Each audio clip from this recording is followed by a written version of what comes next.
Well, let's get more on that story now. Palestinian journalist Jayyab Abusafia is here with me now. Also from New York, we're joined by the Israeli journalist Lahav Harkov. Thank you both for joining us tonight. First of all, Lahav Harkov, what do you make of this theme coming from Khaled Mashal that what we face now is a desperate Palestinian population that feels it has nothing to lose? Well, you know, if Khaled Mashal wasn't so scary and violent, he would be funny, because he's lying in such a transparent way.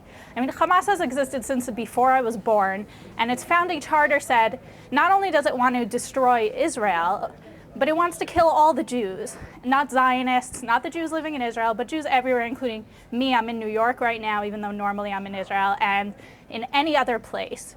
So to say that somebody who for 30 years has been in an organization that's calling to kill all the Jews, suddenly events of recent months are making him violent, you tell me if that makes any sense to you. It doesn't to me. Well, I have to say, Khaled Mashal, I mean, you're a bit out of date with your analysis of Hamas. Khaled Mashal has since said that he'd be accepting of a Palestinian state within the 67 borders. So there's been an advancement in terms of their position in that respect. Well, I would like to see him act on that instead of shooting rockets at civilian populations.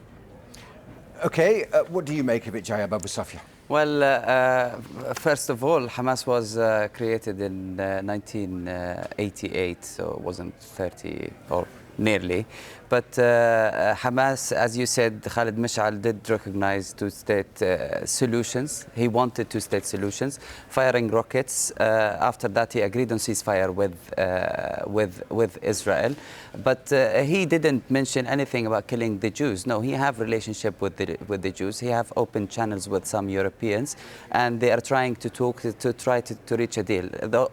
All this pressure from the international society on Khaled Mashal and Hamas make them believe that in two-state solution. As a Palestinian, I will never believe that Hamas will reach to this point. So this reminded me of how the PLO never believed in two-state solution, but over the years, Israel and the Americans agreed on a peace. Do you accept his criticism that Mahmoud Abbas has made someone who is willing to do all the negotiating that anyone would want under the international umbrella, but he's made no progress? So he's saying that's because even with someone as willing as Mahmoud Abbas, the Israelis will not negotiate. Well, Abbas did everything he could. He arrested Palestinians who are trying to create any violence against Israel. Until now, he's done everything the international society, the Americans, the Europeans, even the Israelis asked Abbas to do.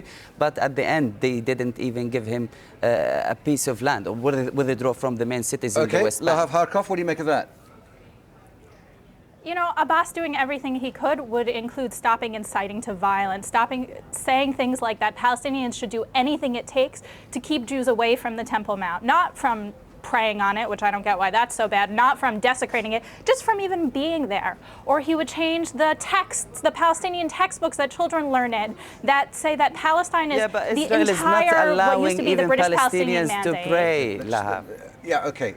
Please, now. Palestinians pray there every single day, and not one Jew is allowed to. And you know who enforces that? The Israeli police. I'm from Gaza. The last time I was in the West Bank and Jerusalem. You're from Gaza. And Jerusalem, even with my British citizenship, I have a British passport. Every single day. I have a British passport that even with my British passport, because I'm originally from Gaza, I can't get into the West Bank, Israel, we're taking off a bit here. Or Jerusalem. Can we just pause a bit? Lahav Harkov, can I just have Jayyab finish his sentence first? Thank you.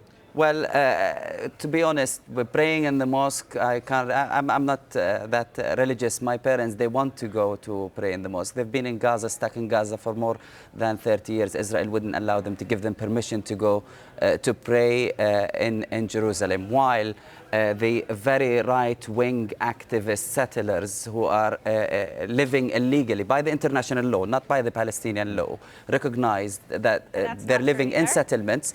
They're going to just during the prayer times, just entering the Al-Aqsa Mosque. Okay, Lahav Harkov, first of all, do you accept that the settlements are illegal under international law?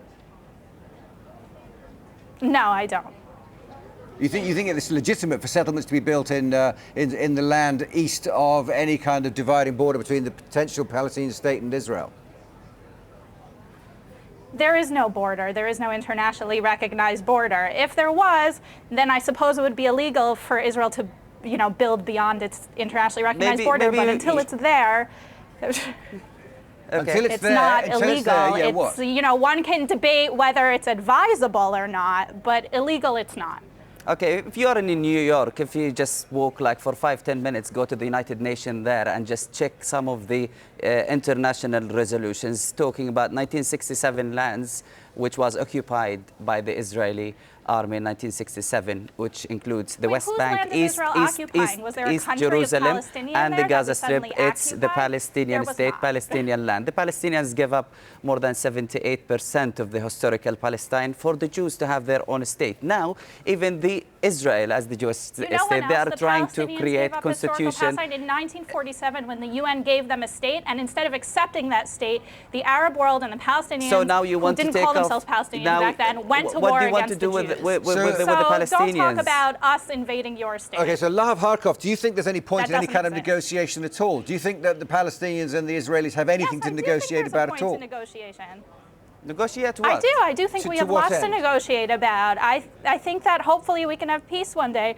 I think, listen, our government, this isn't about my opinions, this is about Israel's position versus Palestine's position, or the Palestinians' position, and the Israeli government advocates a two-state solution. And, you know, if that will bring peace, then, you know, I would be happy to have peace rather than to have every single inch of every. I mean, peace is what's the important here, and we're here to talk about the violence, right?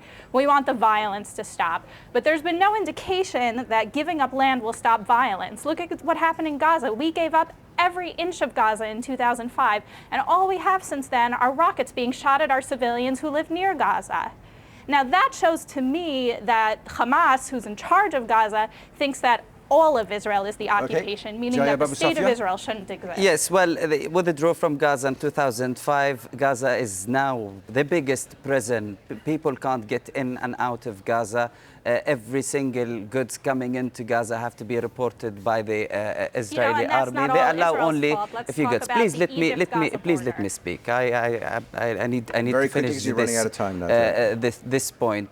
Israel, there are more than 5,000 checkpoints around the West Bank, the Gaza Strip, East Jerusalem. The Israeli occupation is making Palestinian life like hell. So they will react. The violence will end when there is justice in Palestine, when the Palestinians have their own rights to move for movement. When I can go whenever I want to fly to Gaza airport or Jerusalem or Ramallah to go visit my family, like how you go and come back whenever you want to. Okay, Jayyab Abusafia, thanks very much indeed for joining us. Our thanks also to Lahav Harkov in New York. Thank you also for speaking to us tonight here on Sky News. Thank you both.